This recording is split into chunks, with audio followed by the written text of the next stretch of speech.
kami dari kelompok 7. Berdirinya kami di sini ingin mempresentasikan Madin Bhinneka Tunggal Ika. Sebelum kami lanjut mempresentasikan, perkenalkan, nama saya Azri Talita Faras.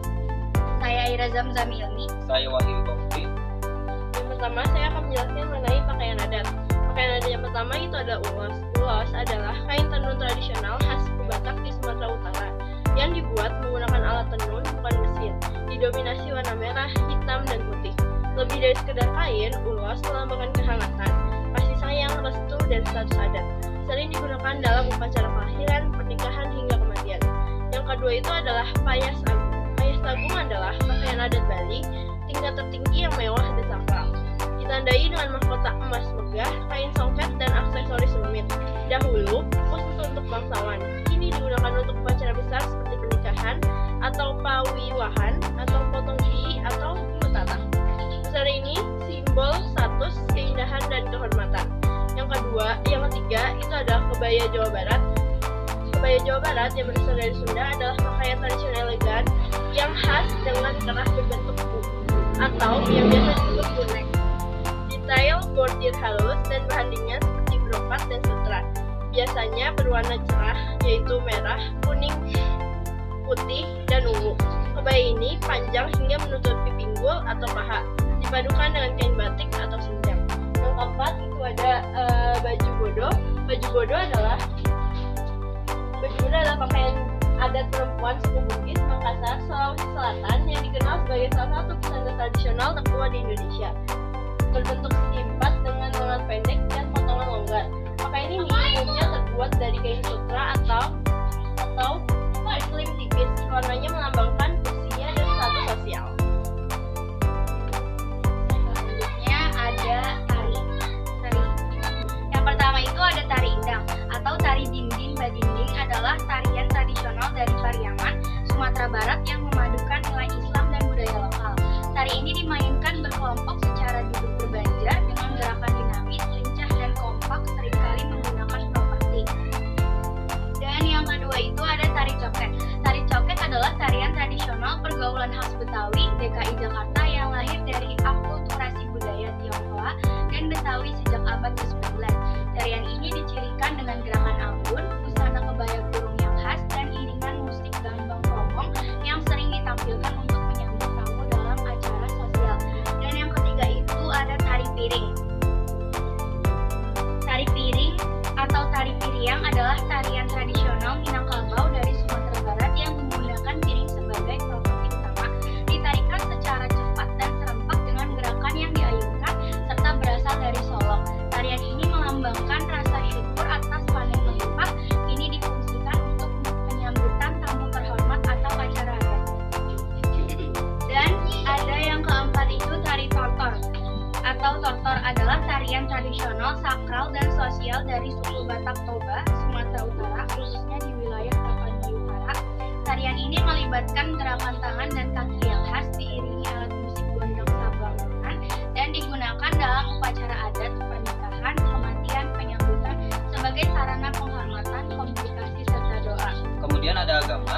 Yang pertama ada agama Islam. Untuk kitabnya itu Al-Quran, tempat ibadahnya masjid, dan hari besarnya adalah Idul Fitri dan Idul Adha. Kedua ada agama Hindu. Kitabnya Weda, tempat ibadahnya pura, dan hari besarnya Peti, Sarawasti, dan Pagirwesi. Kemudian ada agama Kristen Protestan.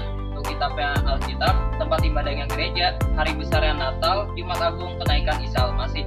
Kemudian ada Kristen Katolik. Untuk kitabnya Alkitab, tempat ibadah gereja, hari besarnya Natal, Jumat Agung, dan kenaikan Isa Al-Masih. Kemudian ada agama Konghucu. Kitabnya Sing Su Wucing, tempat ibadahnya Kelenteng, dan hari besarnya Cap Gome, tahun baru Imlek. Kemudian ada agama Buddha. Kitabnya Tripitaka, tempat ibadahnya Viraha, dan hari besarnya Waisak. Selanjutnya itu ada kita akan menjelaskan mengenai makanan. Makanan yang pertama itu adalah rendang. Rendang yang berasal dari Sumatera Barat adalah masakan tradisional Minangkabau berbahan dasar daging, umumnya sapi atau kerbau, dan santan yang dimasak perlahan dalam waktu lama hingga kuat mengering dan berbumbu kuat. Dikenal sebagai salah satu makanan terenak di dunia. Rendang syarat filosofi musyawarah dan kesabaran serta simbol kuliner adat. Yang kedua itu adalah adam pempek. Pempek adalah makanan Palembang, Sumatera Selatan yang terbuat dari daging ikan giling, yaitu daging tenggiri, gabus atau belida, dicampur tepung, sagu atau kanji, telur, dan bumbu. Kuliner ini dikenal dengan tekstur kenyal, rasa gurih ikan, dan disajikan dengan kuah cuko yang manis, asam, dan pedas. Yang ketiga itu ada sate padang. Sate padang adalah kuliner khas Sumatera Barat berbahan dasar daging atau jeroan sapi, yaitu lidah, usus, atau jantung, yang dibakar lalu disajikan dengan kuah kental kaya rempah. Ciri khasnya adalah kuah tepung beras berwarna kuning atau padang panjang atau merah Pariaman yang pedas. Biasanya disajikan dengan ketupat dan kerupuk kulit. Yang terakhir itu adalah nasi uduk. Nasi uduk ini adalah kuliner khas Betawi atau Jakarta, berupa nasi gurih yang dimasak menggunakan santan, daun salam, daun jeruk, serai, dan jahe. Lalu disajikan dengan taburan bawang goreng. Hidangan ini merupakan perpaduan budaya Melayu dan Jawa. Sering disajikan sebagai sarapan dengan lauk pendamping seperti jamur, seperti semur jengkol, tempe orek, bihun, dan sambal kacang. Kemudian ada rumah adat. Yang pertama ada rumah gadang. Rumah gadang adalah rumah adat tradisional suku Minangkabau di Sumatera Barat, Indonesia, yang berfungsi sebagai tempat tinggal keluarga, matrilineal, dan pusat kegiatan adat. Bangunan ini khas dengan atap gonjong, menyerupai tanduk kerbau, arsitektur kayu tanpa kayu yang tahan gempa, serta memiliki jumlah ruangan ganjil berdasarkan jumlah perempuan. Yang kedua ada rumah bolon. Rumah bolon adalah rumah adat suku Batak di Sumatera Utara yang berbentuk panggung, terbuat dari kayu tanpa paku dan beratap ijuk atau rumbia dengan hiasan tanduk kerbau di bagian depan. Dahulu rumah ini berfungsi sebagai hunian 13 Raja Batak, namun kini menjadi simbol identitas budaya dan tempat musyawarah keluarga besar.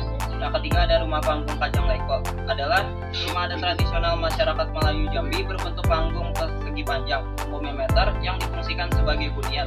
Ciri utamanya adalah atap gajah mapuk yang melengkung menyerupai perahu terbalik, ditopang 30 tiang besar, serta memiliki struktur panggung untuk menghindari banjir dan air basah di wilayah Jambi. Keempat ada rumah adat Sunda. Rumah adat Sunda adalah warisan budaya tradisional Jawa Barat yang berbentuk panggung, mencerminkan harmoni dengan alam dan kepatuhan pada adat. Dibangun dari bahan alami seperti bambu, kayu, dan ijuk. Rumah ini berfilosofi sederhanaan dengan bentuk atap sukunan yang bervariasi seperti jolokong, badak kuyai, atau capit gunting yang menjadi identitas khasnya. Sekian dari kelompok kami, lebih kurangnya mohon maaf. Wassalamualaikum warahmatullahi wabarakatuh.